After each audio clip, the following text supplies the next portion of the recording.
नमस्कार मित्रांनो, मी शेळके वकील. माझ्या शेळके वकील चॅनलमध्ये तुमचं सहर्ष स्वागत आहे.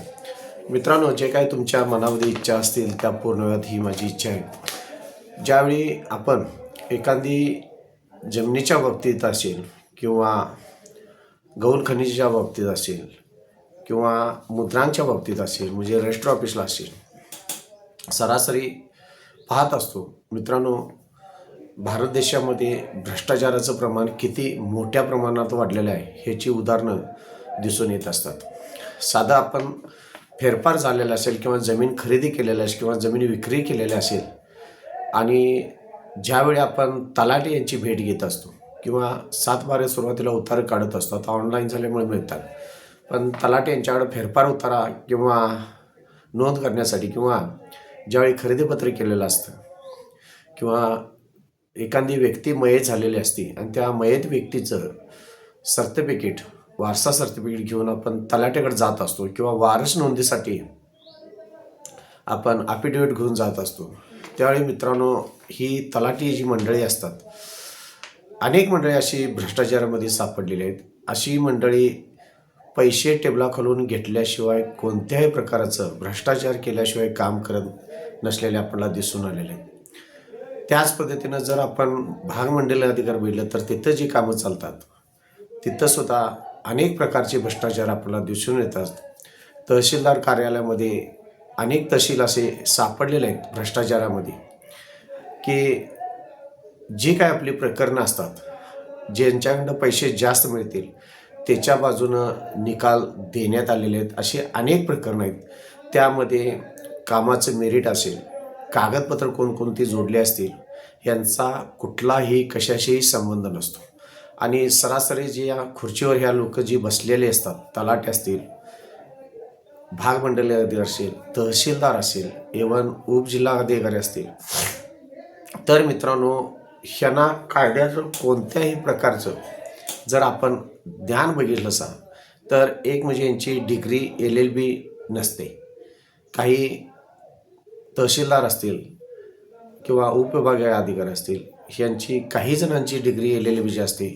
मग ज्यातलं नॉलेजच झालेलं नाही, ज्यातलं अनुभवच नाही, ती कामं कोणत्या प्रकारे चालत असतील ह्याचा विचार करण्यासारखी गोष्ट आहे मित्रांनो. एखाद्या फक्त अनुभवानं किंवा परीक्षा दिली म्हणजे त्यातलं अनुभव आला असं नाही आहे मित्रांनो. त्यामध्ये जे वकिली ज्ञान आहे किंवा कायद्याविषयीचं जे ज्ञान आहे त्याचं प्रॉपर नॉलेज असल्याशिवाय कोणतेही खुर्चीवर बसणं किंवा त्या पदासाठी एखादी व्यक्तीची नेमणूक करणं हा सर्वसामान्य व्यक्तीवर अन्याय होताना दिसून येते. महाराष्ट्रामध्ये आपण अनेक ठिकाणी पाहत असतो. काही तहसीलदार असतील, तलाटे असतील किंवा उपविभाग असतील, अतिशय चांगल्या पद्धतीनं कामं करताना दिसून आलेत. तिथं कोणत्याही प्रकारचा भ्रष्टाचार दिसून येत नाही. असं क्वचितच बोटावर मोजण्यासारखी महसूल अधिकारी कामं करत असतात. अन्यथा अनेक अधिकारी, क्लार्क असतील, ऑफिसमधले शिपाई असतील, अनेक ह्या क्षेत्रामध्ये मोठ्या प्रमाणात भ्रष्टाचार दिसून आलेला आहे. त्याचबरोबर आपण जर बघितलं तर गौण खनिजाच्या बाबतीत जे गौण खनिज असतं त्यामध्ये तर अनेक मोठ्या प्रमाणात भ्रष्टाचार दिसून आलेले आहेत. आपण जर खरेदीपत्र गेल्यानंतर तिथं आपण एजंटाकडे काम द्या, वकिलांच्याकडे काम द्या किंवा डायरेक्ट तुम्ही जरी दस्त रजिस्टर ऑफिसमध्ये लावला तर प्रत्येकाचा हिस्सा ठरलेला असतो. क्लार्कपासून, शिपायापासून क्लार्क ते वरच्या साहेबांच्या पत्र सगळ्यांचा हात घाणीत बुडवलेले असतात आणि भ्रष्टाचाराशिवाय कोणत्याही प्रकारे तिथं कोणतंही मित्रांनो काम होत नाही. जर आपण पाहायला गेलं तर जी आपण रजिस्टर पावती असते, स्टॅम्प ड्युटी भरलेली असते, ती असते वेगळीच आणि त्याच्या दुप्पट तिप्पट आम्हाला खर्च चाललेला असतो आणि वरचं पैसे कुठे गेले हे आपल्याला समजून येत नसतात. तर ह्या भ्रष्टाचाराच्या साखळीमध्ये मुद्रांक जे आपण रजिस्टर ऑफिस म्हटलं जातं तिथं एक नंबरचा भ्रष्टाचार भारतामध्ये झाल्याचं आपल्याला आता मात्र दिसून आलेलं आहे. आणि अनेक क्लार्क असतील, शिपाई असतील किंवा तिथले उपनिबंधक असतील, भ्रष्टाचाराच्या जाळ्यात सापडलेले अनेक वेळा आपण पेपरला पाहत असतो. काही बोटा मोजण्यासारखी सुद्धा मला वाटते अशी ऑफिस नाही की तिथं भ्रष्टाचार होत नाही. त्यामुळं ह्या क्षेत्रामध्ये महाराष्ट्र शासनाच्या निदर्शनाशी गोष्ट आलेली आहे आणि त्यानंतरच त्यांनी दिनांक 4/12/2025 रोजी एक जी.आर. काढलेला आहे. महसूल आणि वन विभागातर्फे महाराष्ट्र शासनाच्या शासन निर्णय क्रमांक संकीर्ण 2025 प्र.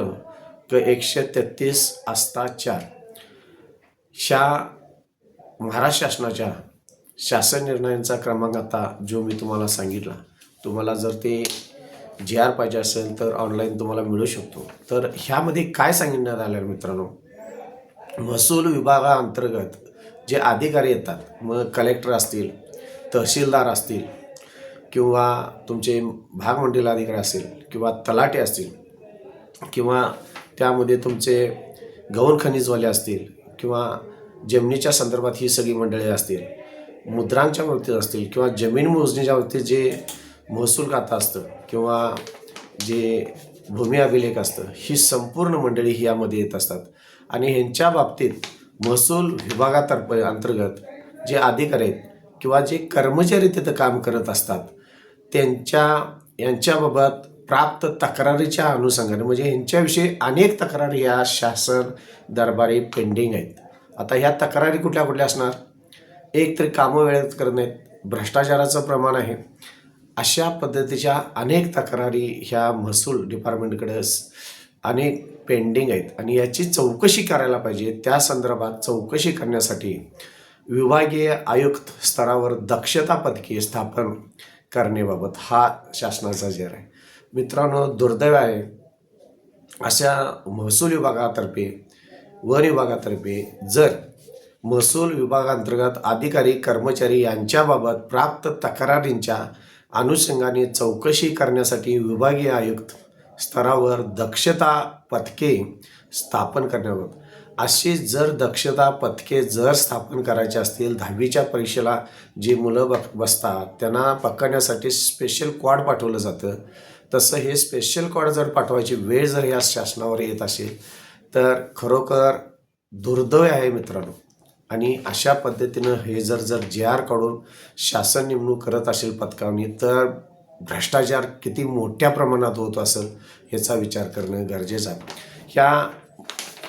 ह्यामध्ये असं जी.आरमध्ये असं म्हणण्यात आलेलं आहे, महसूल विभागांतर्गत कामकाजामध्ये अधिक पारदर्शकता आणून नागरिकांच्या प्रति शासन व्यवस्थेचे उत्तरदायित्व वाढवून त्यांचा विश्वास वृद्धिंगन म्हणजे विश्वास ह्या डिपार्टमेंटला सर्व शेतकरी माणसांचा असेल, समाजाचा असेल, लोकांचा असेल गेलेला आहे.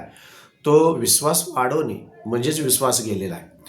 त्याचबरोबर करण्याच्या दृष्टीने विभागातील अधिकारी व कर्मचाऱ्यांविरुद्ध प्राप्त होणाऱ्या गंभीर स्वरूपाच्या तक्रारींचे सखोल परीक्षण करणे अत्यावश्यक आहे. आता ह्या गंभीर स्वरूपाच्या तक्रारी मित्रांनो, म्हणजे तलाट्यापासून जे भ्रष्टाचार चालू होतो, भागमंडल अधिकारी, तहसीलदार यांच्यामध्ये जी काय प्रकरणं आपण दाखल केलेली असतात जमिनीच्या संदर्भात, त्यामध्ये भ्रष्टाचाराशिवाय कोणतंही प्रकरण निकाली निघत नाही. अनेक प्रकरणं अशी आहेत की भ्रष्टाचार त्यामध्ये झालेला दिसून येत आहे. आणि त्या संदर्भात ह्या गंभीर ज्या तक्रारी आहेत त्या तक्रारीचं निरसन करण्यासाठी हे पथक नेमलेलं आहे आणि हा जी.आर. शासनानं काढलेला आहे 4/12/2025. त्यामध्ये तक्रारीच्या अनुषंगाने योग्य चौकशी झाल्यास प्रशासनाची विश्वासार्हता वाढण्यास मदत होईल. त्यामुळं अशा तक्रारीची तात्काळ निपक्षरित्या चौकशी होण्यासाठी विभागीय आयुक्त स्तरावर दक्षता पथकाचे स्थापन करणे आवश्यक आहे. इतके दिवस हा भ्रष्टाचार चालू आहे आणि आता त्याच्यावर हे पथक नेमण्याची पाळी आलेली आहे. आता हे पथक कोणकोणत्या डिपार्टमेंटसाठी आहेत ते आपण मित्रांनो पाहूया. दक्षता पथकाच्या माध्यमातून गौण खनिज असेल, जमीन असेल, मुद्रांक असेल, जमीन मोजणी व त्या अनुषंगाने जे कामकाजाबाबत प्राप्त गंभीर स्वरूपाच्या तक्रारीचं प्राथमिक तपासणी, आवश्यकतेनुसार चौकशी, प्रत्यक्ष चौकशी, संबंधित कागदपत्रांची पडताळणी व अहवाल सादर करण्याची प्रक्रिया अधिक गतिमान व परिणामकारक. यामुळे महसूल विभागातील शिस्तबद्धता वाढून अनियमिततेस आळा बसण्यास मदत होईल. त्या अनुषंगाने महसूल विभागांतर्गत अधिकारी कर्मचारी याबाबत शासनाकडे प्राप्त होणाऱ्या तक्रारींचे अनुषंगाने चौकशी करण्यासाठी विभागीय आयुक्त स्तरावर दक्षता पथके स्थापन करण्याची बाब शासनाच्या विचाराधीन होते. त्या शासनाने आता पुढील प्रमाणे निर्णय मित्रांनो घेतलेला आहे. यामध्ये जर बघितलं तर गौण खनिज जमीन, मुद्रांक जमीन ह्या संदर्भात आत्ता त्यांनी एक कमिटी नेमलेला आहे आणि ह्या कमिटीमुळं जास्तीत जास्त हे भ्रष्टाचारी लोक आता ह्या सिस्टीममधून बाहेर जाणार आहेत. कारण भ्रष्टाचार एक साखळे असते, जसं माळेचं मणी असतात त्या पद्धतीने सिस्टीम असते. शिपायापासून साहेबांच्याबद्दल हा भ्रष्टाचार फोफावलेला आपल्याला दिसून येत असतो. आता ह्यासाठी मित्रांनो शासनानं जी विभागीय आयुक्त स्तरावरील जी दक्षता पथकाची रचना केलेली आहे त्यामध्ये कोण कोण येते पाहूया मित्रांनो. पहिली गोष्ट म्हणजे यामध्ये 7 मेंबर येतात. आता ते सदस्य कोण कोण असतात आणि अधिकारी कोण कोण असतात बघूया. पहिला जो मेंबर आहे यामध्ये पथकाचा जो प्रमुख असेल, जो चौकशी करणार असेल, पथक असेल, त्यामध्ये अप्पर आयुक्त महसूल विभागीय आयुक्त कार्यालय त्यामधला एक व्यक्ती असेल. दुसरा सदस्य कोण असेल, संबंधित विभागातील एक उपजिल्हाधिकारी असेल, म्हणजे काय जिल्हा असेल त्यामधील एक उपविभागीय अधिकारी त्यामध्ये दुसरी मेंबर असेल. तिसरा मेंबर सदस्य कोण असेल, त्यामध्ये संबंधित विभागातील जिल्हा अधीक्षक भूमी अभिलेख दर्जाचे एक अधिकारी, म्हणजे भूमी अभिलेख कार्यालय असते तिथले एक व्यक्ती असेल, जिल्हाधिकारी कार्यालयातले व्यक्ती असेल आणि अपर आयुक्तातला एक अधिकारी असेल. हे 3 झालेत. चौथा सदस्य कोण असेल मित्रांनो, संबंधित विभागातील जिल्हा खनिकर्म अधिकारी दर्जाचे एक अधिकारी असेल, म्हणजे खनकर्म जे डिपार्टमेंट आहे त्यामधील एक यामध्ये अधिकारी असणार आहे. त्याचबरोबर 5वा सदस्य कोण असणार आहे, संबंधित विभागातील सहाय्यक जिल्हा निबंधक मुद्रांक जिल्हाधिकारी दर्जाचे एक अधिकारी, म्हणजे जे आपण रजिस्टर ऑफिस म्हटलं जातं त्यामधील एक अधिकारी असणार आहे. 6वं म्हणजे संबंधित विभागातील तहसीलदार दर्जाचा एक अधिकारी. आता मित्रांनो सांगा, तहसील जे काही डिपार्टमेंट असेल त्या विभागातील एक अधिकारी यामध्ये असणार आहे. 7वा सदस्य सचिव तथा समन्वयक म्हणून जे यामध्ये 7वं पद आहे त्यामध्ये उपजिल्हाधिकारी किंवा महसूल विभागीय आयुक्त कार्यालय ह्यामधला एकच असेल. असे हे 7 व्यक्ती ह्या डिपार्टमेंटचे पथक म्हणून चौकशी करणार आहेत. आता त्यांची कार्यपद्धती कशी असणार हे आपण थोडक्यात पाहूया मित्रांनो. विभागीय आयुक्त स्तरावरील दक्षता पथकाने राज्य शासनाच्या प्राप्त होणाऱ्या विशिष्ट तक्रारीच्या अनुषंगाने तपासणी करण्याची कारवाई पार पाडावी लागेल. अशा ज्या काही गंभीर स्वरूपाच्या तक्रारी असतील त्या मित्रांनो 15 दिवसात तिची चौकशी पूर्ण करायची आहे आणि ज्या संबंधित किरकोळ स्वरूपाच्या स्तरावरच्या तक्रारी आहेत त्यांचं 30 दिवसाच्या हे तक्रारीचं निवारण करण्याचं आहे. त्याचबरोबर मित्रांनो दक्षता कोणत्याही ठिकाणी तपासणी जर करायची असेल तर 4 अधिकारी तरी उपस्थित पाहिजे आणि एका अधिकाऱ्यास यामध्ये तपासणी किंवा चौकशी करता येणार नाही. तसंच त्या पद्धतीनं ही जे चौकशी करायची आहे सदर दक्षता पथकास शासनाने निर्देशित केल्यास दुसऱ्या विभागात जाऊन तपासणीची कार्यवाही करता येणार आहे. अशा पद्धतीनं ह्यामध्ये 6 ते 7 प्रकारे 8 प्रकारे यामध्ये नियम घालून दिलेले आहेत आणि त्या पद्धतीनं त्या पथकानं चौकशी करण्याची आहे. सदर पथकातील त्यांचं नियमित कामकाज सांभाळून सदरच्या जबाबदाऱ्या ह्या पार पाडावायच्या आहेत. आता महत्त्वाची गोष्ट आहे म्हणजे त्यामध्ये राज्यस्तरावर सुद्धा आढावा समिती ह्यासाठी नेमणूक केलेली आहे. त्यामध्ये अध्यक्ष, सदस्य आणि सचिव हे सुद्धा अधिकारी नेमले गेलेले आहेत. त्यामध्ये 1 ते 6 अधिकारी नेमलेले आहेत.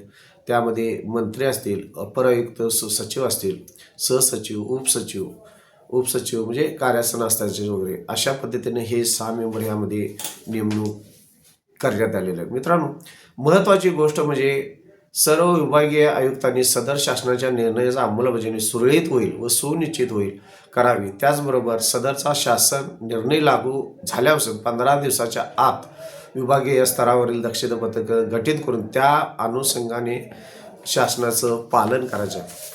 आता ह्या ज्या काय सांगतो तर मित्रांनो जे काय तलाट्यापासून जमीन असेल, तुमचं महसूल खातं असेल किंवा उपनिबंधक खातं असेल, भूमी अभिलेख खाते असेल, गौण खनिज असेल, ह्यामध्ये जे काही कर्मचाऱ्यांनी जे अधिकारी भ्रष्टाचार करत आहेत किंवा कामाची टाळाटाळ करत आहेत, एखादा अर्ज दिल्यानंतर त्या अर्जाची चौकशीसुद्धा एखादा शेतकरी करायला गेला तर त्याला माहिती व्यवस्थित दिली जात नाही, हे पेंडिंग करणारे अर्ज असतील किंवा मोठ्या प्रमाणात होणारे जे भ्रष्टाचार आहेत ते ह्या शासन निर्णयामुळं भ्रष्टाचार पूर्ण थांबणार आहेत आणि थांबावी ही आमची अपेक्षा आहे. कारण सर्वसामान्य शेतकरी हे जे डिपार्टमेंट आहेत, महसूल डिपार्टमेंट आहे, हे आपले महाराष्ट्रात असतील किंवा देशातले जे शेतकरी मंडळी आहेत यांच्याशी हा डिपार्टमेंट संबंधित असल्यामुळं सर्वसामान्य व्यक्तींना न्याय मागायचं म्हटल्यानंतर भ्रष्टाचार अशा न्याय कुठं मिळत नाही अशा पद्धतीने हे डिपार्टमेंट आहे.